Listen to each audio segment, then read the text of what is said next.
Hello साथीहरु, मैले त स्कुटी सिकिसकेँ, कार पनि सिकिसकेँ। अब मलाई यो बाइक सिक्नु थियो, बाइकको डर पनि आज पुरा भयो। अब यो बाइक सिकिसकेपछि तपाईलाई यो बल्ल देखाउँदैछ कस्तो, तपाईहरु कस्तो मान्नुहुन्छ मेरो बाइक चलाए। ल हेर्नु ल साथीहरु, कमेन्ट गर्नुलाई। ल छोरा पछाडि बस्छ, मेरो क्यामेराम्यान छोरा छ। ल स्टार्ट गरे है। गियर 2 मा रहेछ, म 1 मा राख्दैछु है। 1 मा राखे, 1 मा गयो कि नै? गएन अझै, गयो छैन। स्टार्ट गर्नु, पहिला स्टार्ट गर्नु। स्टार्ट गरौ ल अब देखा न त एक। अब गियर हान्नु न। अब गियर हान्नु। 1 मा गएन त के अरे पुरै मलाई अब आउँछ। ल मैले चलाएँ, स्टार्ट गरेँ। अहिले मैले 1 गियरमै चलाएको छु। 1 गियरमा चलाएपछि आवाज गर्छ, स्पिड लिन सकिँदैन। अब म एकछिन पछाडि त पर लगेर 2 मा लाग्छु। अब मैले यहाँ लगिसकेपछि अब मैले 2 गियरमा लिनुपर्ने हुन्छ। ल मैले 2 गियरमा पनि लगेँ, 2 गियरमा चलाएँ है। यो 2 गियरमा लिएपछि स्पिड हुन्छ।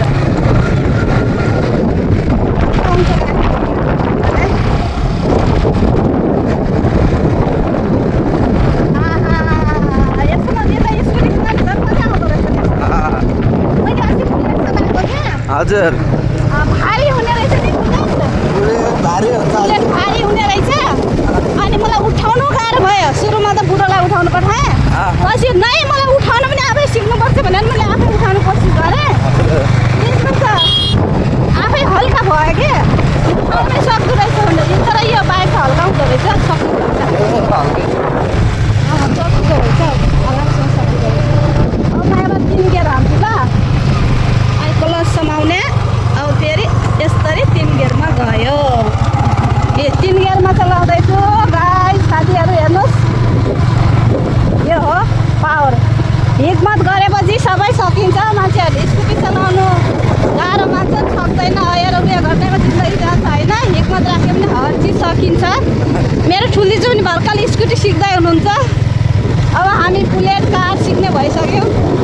खुसी लाग्छ, आफैले आफैलाई प्राउड फिल गरिन्छ यसरी गाडी चलाउँदाखेरि गाइस। ल मैले चलाएको कस्तो भयो उता देखाइदियो त बाटोतिर। मैले चलाएको बाइक कस्तो भयो। एभ्रिवान सबैले कमेन्ट गर्नु लागेर मेरो भिडियो राम्रो लाग्यो, मैले गाडी चलाएको राम्रो लाग्यो भने एकदम राम्रो कमेन्ट गरिदिनु होला। तपाईँहरूको मायाले मलाई हिम्मत आउँछ, अझै ज्यादा हिम्मत आउँछ। ल हुन्छ, थ्याङ्क यू गाइस। अब म लास्टमा गएर लुकेको भिडियो बनाउँछु। छोरालाई पछाडि बसालेको छु, यो छोरालाई पछाडि बसालेको छु। अब म पहिला 1 गियर कम गरेँ, 2 गियरमा ल्याइसकेँ होइन। अलिक कम गर्नु पऱ्यो। 2 गियरमै रुक्दा पनि हुन्छ होइन, केही हुँदैन। तर पनि 1 गियरमा राखिदिएँ मैले।